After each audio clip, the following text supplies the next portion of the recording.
तो बहुत लंबी बात हो जाएगी। मैं सिर्फ 2 मिनट में अपनी बात कहना चाहता हूँ। वैसे तो मेरे छोटे भाई नरसिंह मानव जी ने बहुत कुछ अलग जगाया है, हमारे जगत गुरु जी ने बहुत कुछ कहा।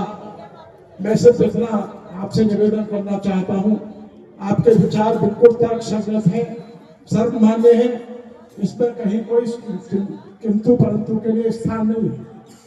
मेरा सिर्फ निवेदन आपसे ये है, आज ये बात हुई कि 57-58 ये मुस्लिम देश थे, ये बने कहां से बने? हिंदू संस्कृति में से बने। गांधारी गांधार से थी, उनसे अफगानिस्तान से थी। हमारा सारा का सारा राष्ट्र जितना भी था वो सब हिंदू धर्म का सम्मानीय था, परंतु जिन्होंने इस काम को किया वो भी दोषी है। और इसके साथ साथ मैं आपसे निवेदन करना चाहूंगा कि जिन्होंने पाकिस्तान को बनाया या उसके बाद बांग्लादेश को बनाया, वो आज भी नहीं कहते कि यूसीसी लागू नहीं होना चाहिए। क्यों नहीं होना चाहिए भाई?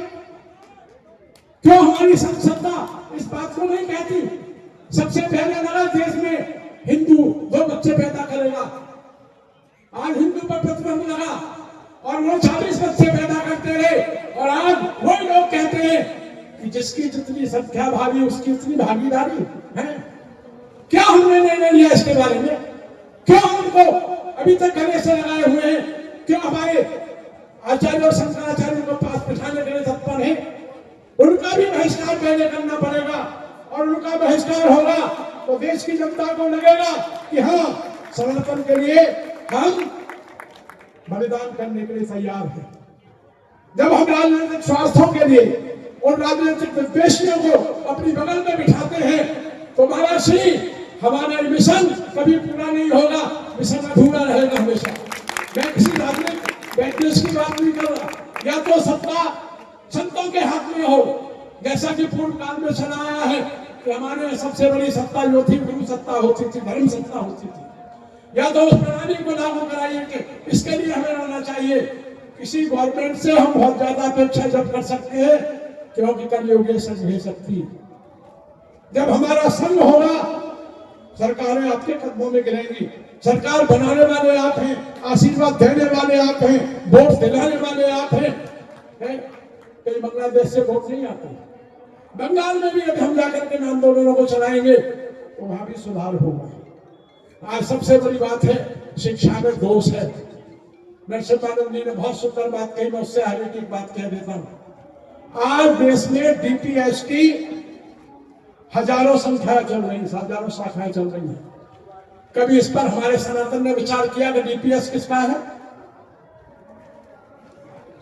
क्यों मेरे छोटे भाई, किसका डीपीएस? डीपीएस मुसलमान का है, और हमारे सारे जितने भी संभ्रांत लोग हैं अपने बच्चों को डीपीएस में पढ़ाते हैं। क्यों? आप उनको इकोनॉमिकली इतना स्ट्रेंथ देना चाहते हैं कि वो आपके ऊपर सदा हावी रहे, और वो पैसा उनको जाता है और उस पैसे का अधिकांश भाग। इसलिए मेरा निवेदन यही है कि आपको जड़ों पर प्रहार करना पड़ेगा। नरसिंह मानव जी ने कहा कि ठीक है, सारे विश्व से इस्लाम को मिटाया जाएगा। देखिए, जिनको सनातन अपनाना हो वो अपनाए, परंतु फिर भी मैं आपसे निवेदन करूं, जिन्होंने अपनाया भी है उन पर भी हम बहुत अधिक विश्वास नहीं कर सकते। ये फिर भी आस्तीन के सांप हैं, ये कभी आपके हो नहीं सकते। जब तक इनका फन आप कुचलते रहेंगे, ये बिलबिलाते रहेंगे, परंतु कभी भी आपके हो नहीं सकते। इसलिए धर्म प्रचार सभा से संसद से मेरा ये निवेदन है कि मैंने जो कुछ सुझाव रखे हैं, आप बहुत उच्च पदों पर आसीन हैं, आपकी एक सत्ता है, धर्म सत्ता आपके हाथ में है। इसको लेकर के 2 दिन पहले मैं अवरुक्तानंद जी से भी मिला था, उनकी भी राय मैंने जानी है, और उनको भी यही कहा है कि इस तरह से शंकराचार्य बन के काम नहीं चलेगा। आपको खुल के आना पड़ेगा। चारों शंकराचार्य यहाँ पर कुंभ में विराजमान है। मैं कहता हूँ आपसे कि आप उनको अपने अधिकार से एक जगह बिठाइए, और ये निर्णय सर्वसम्मत निर्णय होना चाहिए। न किसी संप्रदाय का निर्णय हो, न किसी और जाति पाति का निर्णय हो।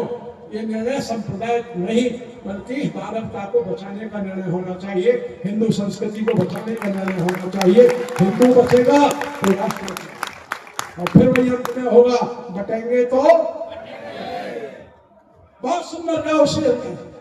मैं उसका हृदय से अभिनंदन करता हूं और अभिनंदन करता हूं नरसिम्हा राव का, जिसने अपना सारा कुछ गांव पर लगाकर इस्लाम के विरुद्ध उनके झगड़े में बैठकर कम से लड़ाई लड़ रहा है। मेरा सदा सर्वदा छोटे भाई के साथ समर्थन है, जो भी मेरे साधन है मेरे लिए है प्यारे। पीछे कराओ। जय हिंद, जय भारत, धन्यवाद। जय हर